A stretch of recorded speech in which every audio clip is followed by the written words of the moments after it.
నమస్తే అన్న అందరికీ నమస్కారం. కువైట్ లో ఇటీవల చలికాలం ప్రారంభమైంది. అలాగే చలికాలం ప్రారంభం కాకపోయినప్పటి నుంచి మనం చూసుకుంటే కువైట్ లోని ప్రజలకు జలుబు జ్వరాలు అయితే వస్తూ ఉన్నాయి. అలాగే కువైట్ లోని ఇళ్లలో పనిచేస్తూ ఉన్న కొంతమంది భారతీయులైతే మనకు సమాచారం అందించడం జరిగింది.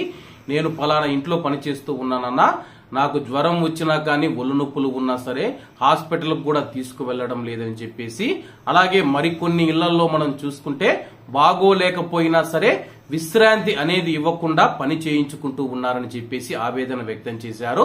జ్వరం వచ్చినా సరే వాళ్లకు కావాల్సిన పనులు మనం చేయాల్సిందే. ఏదైనా హాస్పిటల్ కు తీసుకుని వెళ్ళమంటే పెనాడోల్ మాత్ర ఇచ్చేసి ఇది వేసుకుంటే తగ్గిపోతూ ఉందని చెప్పి చాలా మంది అయితే ఇలా చేస్తూ ఉన్నారని చెప్పి తెలపడం జరిగింది.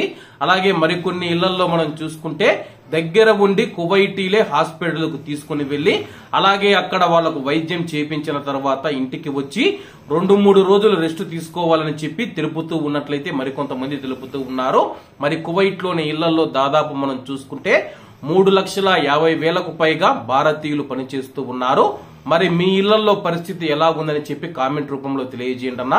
ఏదైనా మనకు ఆరోగ్యం బాగోలేకపోయినప్పుడు కువైట్ యజమానులు కూడా సహకరించి మనకైతే వైద్యం చేపించాల్సి ఉంటుంది.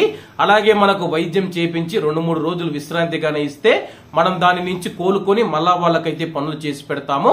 కానీ కువైట్ చట్టాల ప్రకారం కూడా ఏదైనా ఇంట్లో పనిచేసే వ్యక్తికి కానీ మహిళకు కానీ అనారోగ్యం కలిగితే తప్పకుండా హాస్పిటల్ కు తీసుకువెళ్లాలని ఉంది. కానీ కొంతమంది ఇలా చేస్తూ ఉండడంతో అయితే చాలా మంది భారతీయులు ఆవేదన వ్యక్తం చేస్తూ ఉన్నారు. కానీ కువైట్ లో అంతమంది ఇలానే ఉండరు. కొన్ని చోట్ల హాస్పిటల్ కు తీసుకువెళుతూ ఉన్నారు. కొన్ని చోట్ల బాగోలేకపోయినా సరే మాత్రం కూడా ఇవ్వకుండా, విశ్రాంతి ఇవ్వకుండా పనులు చేయించుకుంటూ ఉన్నారు.